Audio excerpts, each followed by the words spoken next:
जब कभी मनुष्य के प्राणों पर संकट आता है, दुर्घटना, बीमारी, अकाल मृत्यु की संभावना किसी को दिखती है या कोई बताता है, तब प्राण रक्षक उपायों की बात चलती है। इस स्थिति में सबसे पहले सभी के मन में महामृत्युंजय या मृत्युंजय भगवान शिव और उनके मंत्र की याद आती है, क्योंकि अनादिकाल से इन्हें मृत्यु से रक्षा करने वाले देवता के रूप में जाना जाता है। मृत्यु और काल इनके अधीन है, यम इनके अधीन है, अतः यही मृत्यु से बचा सकते हैं।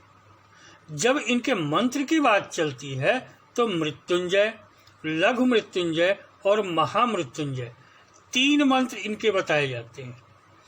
इन तीनों का ही प्रयोग अक्सर विद्वान लोगों को सुझाते हैं और लोग यह समझते हैं, जब कभी निश्चित मृत्यु की संभावना दिख रही हो या कोई मृत्यु शैया पर पड़ा हो, तब विद्वान इससे भी अधिक शक्तिशाली संजीवनी अथवा मृत्यु संजीवनी विद्या के प्रयोग का सुझाव देते हैं। मृत्युंजय और मृत्यु संजीवनी सर्वाधिक शक्तिशाली प्राण रक्षक उपाय माने जाते हैं। अब हम आपको इन सब के बीच का मूलभूत अंतर बताते हैं और बताते हैं कि कब कौन सा मंत्र अधिक प्रभावी होता है, किन स्थितियों में कौन सा मंत्र प्रयोग करना चाहिए।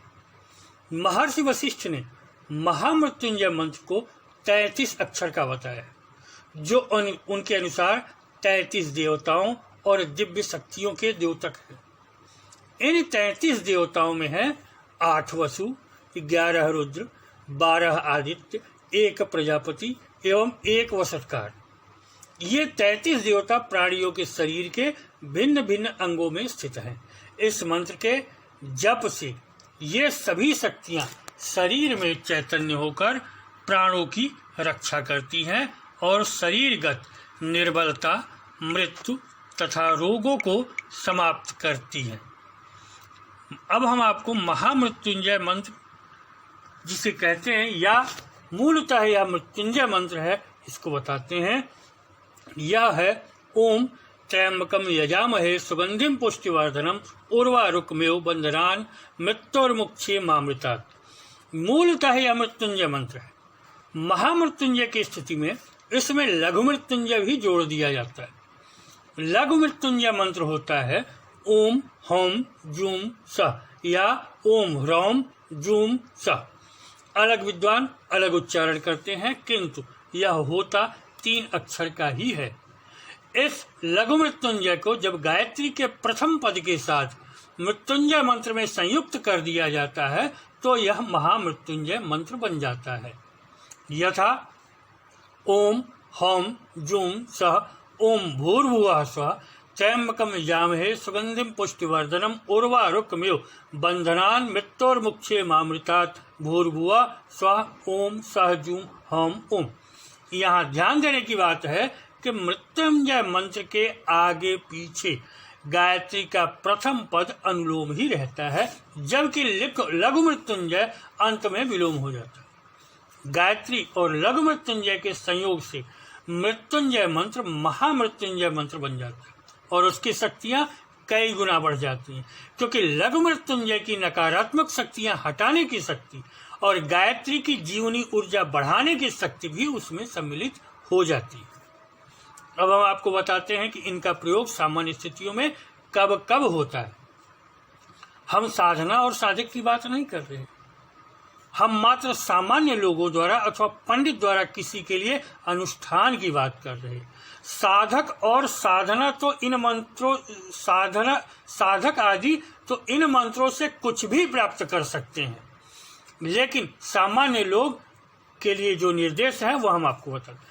जब आप तीनों मृत्युंजय में से किसी की 1.25 लाख अथवा 5 लाख कलयुग के अनुसार जब करते हैं तो लघु मृत्युंजय सामान्य खतरों से बचाते हुए नकारात्मक शक्तियों से आपकी रक्षा करता है, सकारात्मक ऊर्जा बढ़ाता है।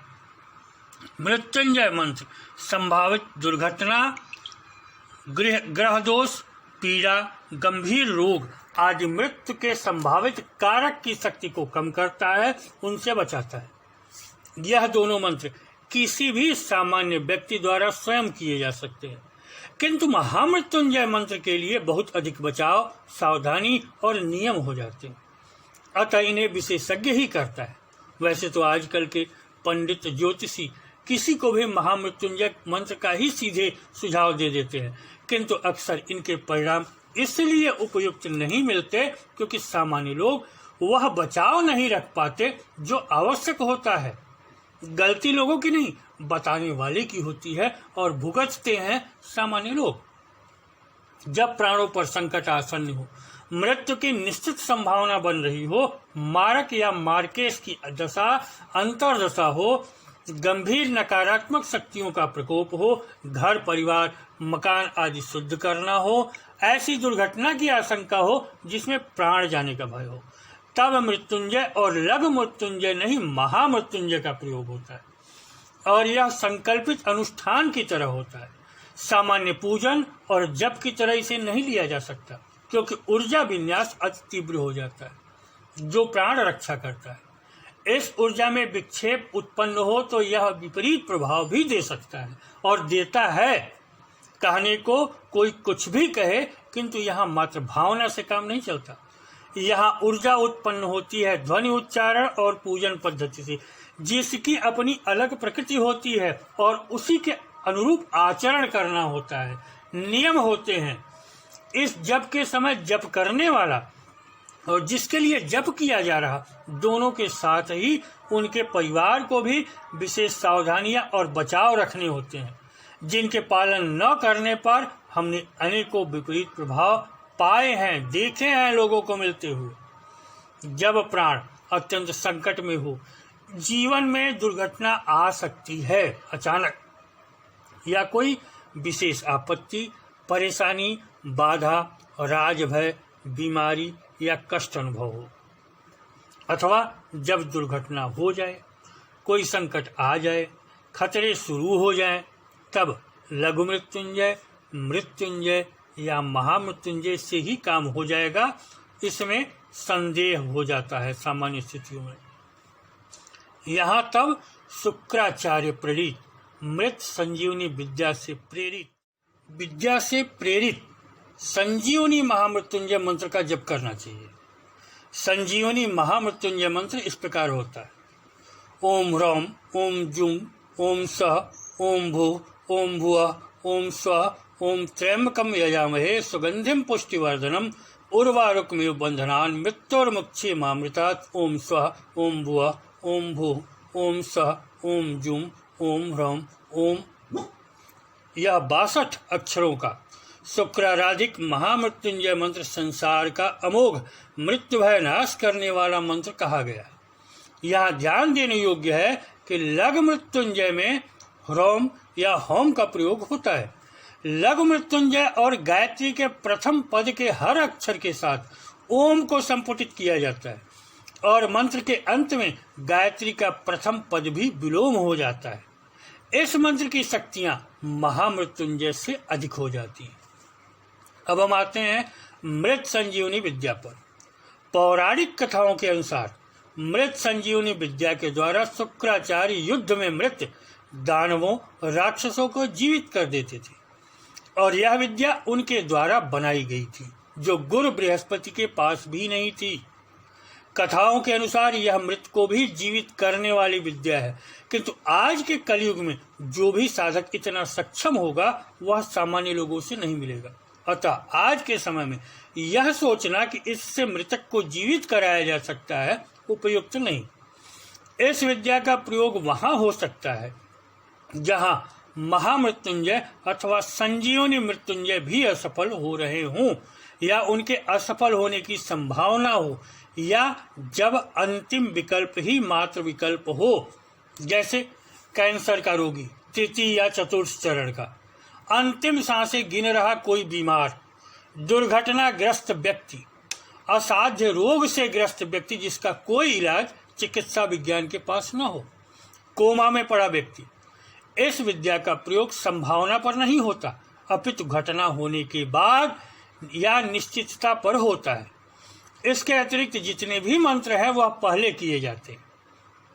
मृत संजीवनी प्रत्येक पद के साथ ओम को संपुटित करते हुए लघु मृत्युंजय, मृत्युंजय और पूर्ण गायत्री का संयोग होता है। ओम सार्वभौम ऊर्जा है, गायत्री जीवनी ऊर्जा है, मृत्युंजय रक्षक ऊर्जा है।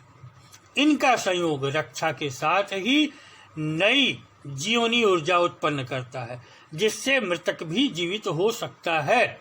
मृत्युंजय द्वारा नई कोशिका का निर्माण अथवा जीवन की उत्पत्ति तब तक संभव नहीं जब तक कि इसमें जीवनी ऊर्जा उत्पन्न करने की शक्ति न हो। यह काम गायत्री से होता है। गायत्री की 24 शक्तियां होती हैं, 24 ऋषि होते हैं और 24 देवता होते हैं और जीवनी ऊर्जा मिलती है। ओम से ब्रह्मांडीय ऊर्जा द्वारा नया जीवन उत्पन्न किया जाता है।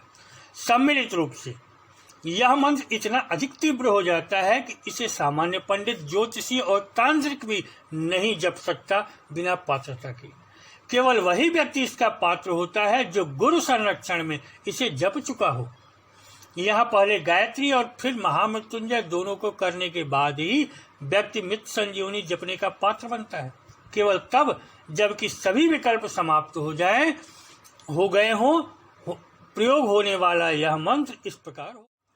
ओम हम ओम जूम ओम सह ओम भूः ओम भुवः ओम स्वः ओम त्र्यंबकम यजामहे ओम तत्सवितुर्वरेण्यम ओम सुगंधिम पुष्टिवर्धनम ओम भर्गो देवस्य धीमहि ओम उर्वारुकमिव बंधनान् ओम धियो यो नः प्रचोदयात् ओम मृत्युर्मुक्षी मामृतात् ओम स्वः ओम भुवः ओम भूः ओम सह ओम जूम ओम होम ओम।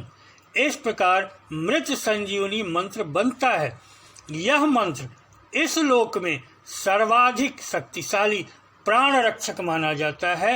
इन्हीं 5 मंत्रों का प्रयोग सर्वाधिक प्राण रक्षा हेतु किया जाता है। इनका प्रयोग प्राण रक्षा के साथ जीवनी ऊर्जा देने, नकारात्मकता हटाने आदि के लिए भी होता है। इस वीडियो में इतना ही। इस विषय पर हमने पहले भी अनेक वीडियो बनाए हैं और विस्तार से इस पर हमने मृत संजीवनी विद्या पर चर्चा की है। यहाँ इतना ही। नमस्कार, धन्यवाद।